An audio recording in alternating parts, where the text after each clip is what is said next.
ፊታችሁ በማዳት በብጉር እንዲሁም ደግሞ በፀሐይ በሙቀት ምክንያት ለተጎዳ ይሄ ምርጥ መድኃኒት ነው ዛሬ ይዤላችሁ የመጣሁት። እኔን የጠቀመኝም 100% በጣም ነው የምትወዱ በእርግጠኝነት።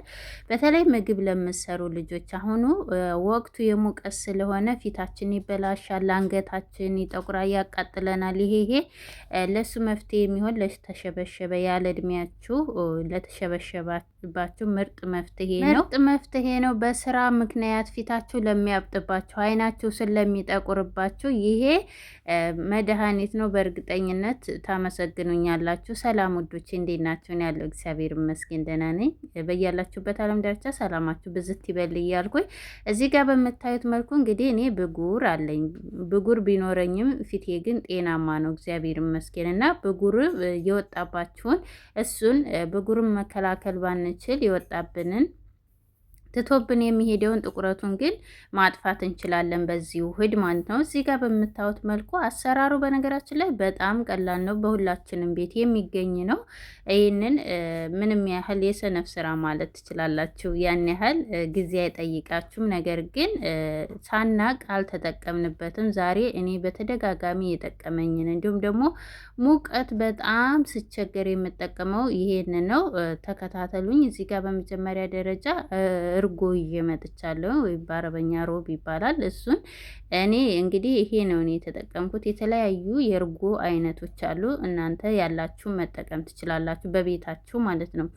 ያው ግዴታ ይሄንን የተጠቀምኩት አይነት መልኩ መሆን የለበትም ማለት ነው። የእቃው መያዣ እዚህ ጋር እንግዲህ በምታዩት መልኩ 2 ማንኪያ ተጠቅሜያለሁ። እርጎ የመበጣጠስ ኃይል ስላለው በደንብ አድርጋችሁ አዋህዱት፣ እንደዚህ ቀላቅሉት ማለት ነው። ይሄንን በነገራችን ላይ በተለይ ፀሐይ በጣም ፊታችሁ የሚያሳሳባችሁ እንዲሁም ምግብ ሰርታችሁ ፊታችሁ ታጥባችሁ የሚቀላባችሁ የሚቆጠቁጣችሁ ቶሎ ብላችሁ ወተትና እርጎን ወዳውኑ ፊታችሁ ላይ ተቀቡት። ወዳውኑ ነው የሚመልስላችሁ፣ እንዲሁም ደግሞ ሽፍታ የሚያወጣባችሁ ማለት ነው። ከዛ እዚህ ጋር እንግዲህ ተመሳሳይ 2 ማንኪያ ወተቱን ዱቄቱን ተጠቅም ያለው ኒዶ ነው የተጠቀምኩት። እናንተ ፈሳሹ ካላችሁ መጠቀም ትችላላችሁ። እኔ ግን ፈሳሹን ሽታውን ስለማይመቸኝ ወተት ስለማልወድ ይሄንን ነው የምጠቀመው። ምክንያቱም ይሄንን ብዙ ጊዜ ተጠቅሜዋለሁ ወዳውኑ ስለሚያድንልኝ በተደጋጋሚ ስለተጠቀምኩት ይሄንን ነው የምጠቀመው፣ ፈሳሽም ስለሌለኝ ማለት ነው። እና እንደዚህ አድርጌ አንደኛ ወደ ክሬም ነው የሚቀይርላችሁ ይሄ ስትጠቀሙት እዚህ ጋር። ከዛ በኋላ ሌላኛው ግብአቴ በዋነኝነት የሁሉ መድኃኒት የሆነው ቡና ነው። ቡና ለሁሉ መድኃኒት ነው። በተለይ ቁስል ነክ ካለባችሁ ፊታችሁ ለሚያቃጥላችሁ፣ አይናችሁ ስርም ለሚያብጥባችሁ እንዲሁም ደግሞ ለማዳት ጥቋቁር ነገሮችን እንዳለ ስለሚያነሳ በጣም አሪፍ ነው። ከዛ እዚህ ጋር 1 ማንኪያ ነው የተጠቀምኩት። እያየው እጨምራለሁ። እናንተ ይህንን ሰርታችሁ በነገራችን ላይ አንድ ጊዜ ሰርታችሁ እስከ ሳምንት ድረስ መጠቀም ትችላላችሁ። ከዛ እዚህ ጋር እኔ የተጠቀምኩት ኑስ ኮፊ ነው። እናንተ የኢትዮጵያ ቡና ካላችሁ እሱን መጠቀም ትችላላችሁ። ነገር ግን የኢትዮጵያ ቡና ስትጠቀሙ ያው በጣም እንደዚህ ደቃቅ ስላልሆነ ምን ማድረግ አለባችሁ? በደንብ አድርጋችሁ አድቁ ወይም ደግሞ ስትጠቀሙ ፊታችሁ ላይ እንዳይቧጭራችሁ ቀስ እያላችሁ መቀባት አለባችሁ። ምክንያቱም ቤት ውስጥ የወቀጥነው ቡና ፊታችን ይዋጥጠናል ማለት ነው። ከዛ እዚህ ጋር ሁሉንም አንድ ላይ እንደዚህ ባደረኩት አድርጌ እቀላቅለዋለሁ። እዚህ ጋር በነገራችን ላይ ሎሚ መጠቀም ትችላላችሁ። እኔ ሎሚ አልተጠቀምኩም። ሎሚ ያልተጠቀምኩበት ምክንያት ምንድነው? ለፊቴ ስለማይስማማኝ፣ አንደኛ ፊቴ ብጉር ስለማያጣው ቁስል ነገር ብጉር ሲወጣ ደግሞ ቁስል ነገር ስለሚኖር፣ ሎሚ ደግሞ አሲድ ነክ ስለሚኖረው በዛ ሰዓት የባሰ ያባብሰዋል፣ ያቃጥላችኋል። ፊታችሁ እንዲቆጣ ስለሚያደርገው ብጉር ያለባችሁ በጣም ፊታችሁ የቆሰለና ስስ ስለሆነ ሎሚ ባትጠቀሙ እመክራለሁኝ። ግን ፊታችሁ ለሚስማማችሁ ሎሚ ጨምሩበት። ከዛ እዚህ ጋር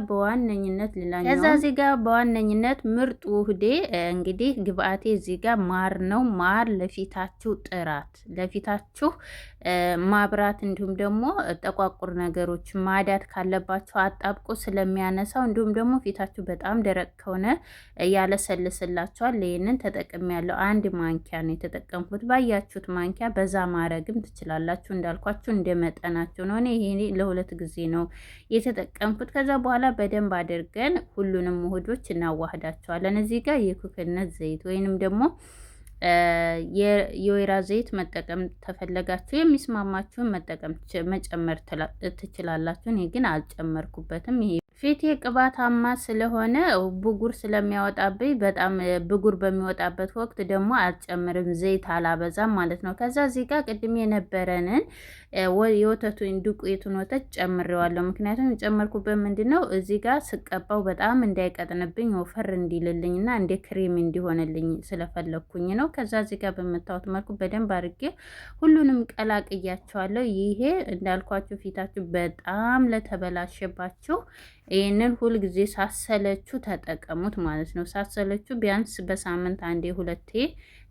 ተጠቀሙት። እዚህ ጋር እንግዲህ በምታዩት መልኩ ንጹህ እቃ አለኝ። ይሄንን እንደዚህ ቀላቅላችሁ ሰርታችሁ አንድ ላይ ያስቀምጡት። አሁን በምታዩት እንደዚህ አመዳማ ይመስላል እንጂ በኋላ ላይ ጥቁር ነው የሚለው፣ ደስ የሚል መልክ ነው የሚሆነው። ተፈለጋችሁ እንደዚህ አይነት ጠቆር እንዲልም ተፈለጋችሁ ቡናውንም ማብዛት ትችላላችሁ፣ መልኩን ታልፈለጋችሁ። ነገር ግን እንደዚህ ሲሆን በጣም አሪፍ ነው።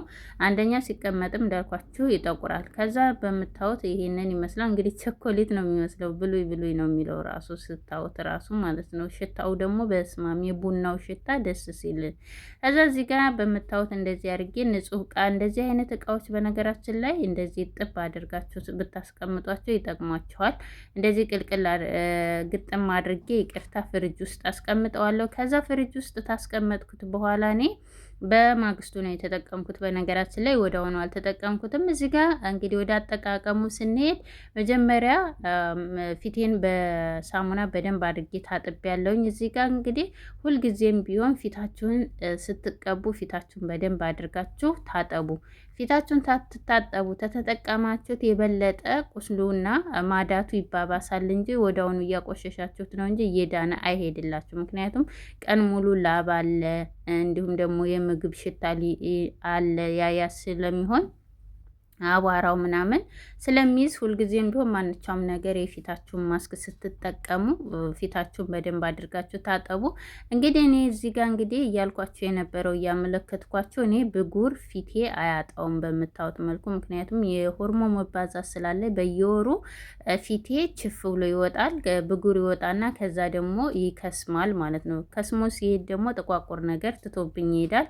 እኔ በዚህ በቀኝ በኩል ያለው እግዚአብሔር ይመስገን ሙሉ ለሙሉ ጠፍቶልኛል።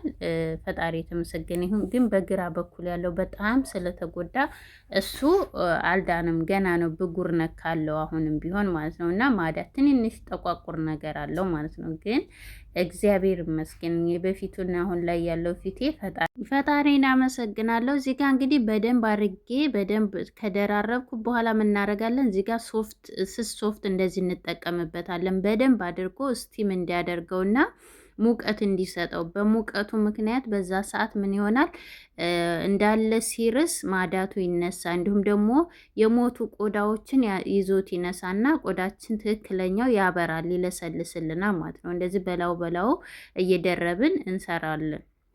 ይቅርታ እንጠቀመዋለን ማለት ነው። እንቀባዋለን በምታዩት መልኩ። እዚህ ጋር በነገራችን ላይ በክዳኑ ነው የተጠቀምኩት። ምክንያቱም የቀረው የተረፈው ፍሪጅ ውስጥ ስለምናስቀምጠው እጃችን ተገባበት ይበላሽብናል እና እጃችሁ ላይ ሌላ እቃ ካላችሁ እንደዚህ እየቀነሳችሁ መጠቀም ትችላላችሁ። ከዛ በኋላ እዚህ ጋር ለ15 ደቂቃ ወይም ደግሞ ለ20 ደቂቃ ቆይታችሁ እንደዚህ ታቆየ ነው በኋላ በምታዩት መልኩ እንደዚህ እናነሳዋለን። በደንብ አድርገን ይኸውላችሁ ይነሳል። እንዲሁም ደግሞ የደረቀው ይጣበቃል። ይኸውላችሁ ተጣብቋል። ነገር ግን እንዳልኳችሁ ያላስፈላጊ የሆነውን ቆሻሻውን እንዳለ ነው የሚያነሳላችሁ። እኔ ንፋሱ ፊት ለፊት ስለነበረ እንደምታዩት ጥብቅ አድርጎታል። በጣም የደረቀው ማለት ነው። ስስ የነበረው ደርቋል። እንግዲህ ታጥቤ እመጣለሁ በደንብ አድርጌ እታጠበዋለሁ። ስትታጠቡ ታለቀቀላችሁ መልሳችሁ በሳሙና ታጠቡት። ግን ተለቀቀላችሁ ደግሞ አትታጠቡት በሳሙና እንደዚሁ በውሃ ብቻ ለቅለቃችሁ መተው ትችላላችሁ። ነገር ግን ወደ ውጭ የምትወጡ ከሆነ ሽታ ስለሚኖረው ትንሽ ቡናውና አርጎ በሳሙና ታጠቡት። እንግዲህ እንዳልኳቸው እኔ የጠቋቁር ነገር ይውላችሁ አለኝ ትንሽ፣ እግዚአብሔር ይመስገን ፊቴ ቆዳዬ ጥሩ ስለሆነ ምንም ችግር የለውም። እዛ እዚህ ጋር የፈለጋችሁትን እኔ እዚህ ጋር የሬጀሊ ነው የምጠቀመው ቢቢ ኦይል እና የሬጀሊ ብቻ ነው የሚስማማኝ፣ ሌላ ክሬም አይስማማኝም።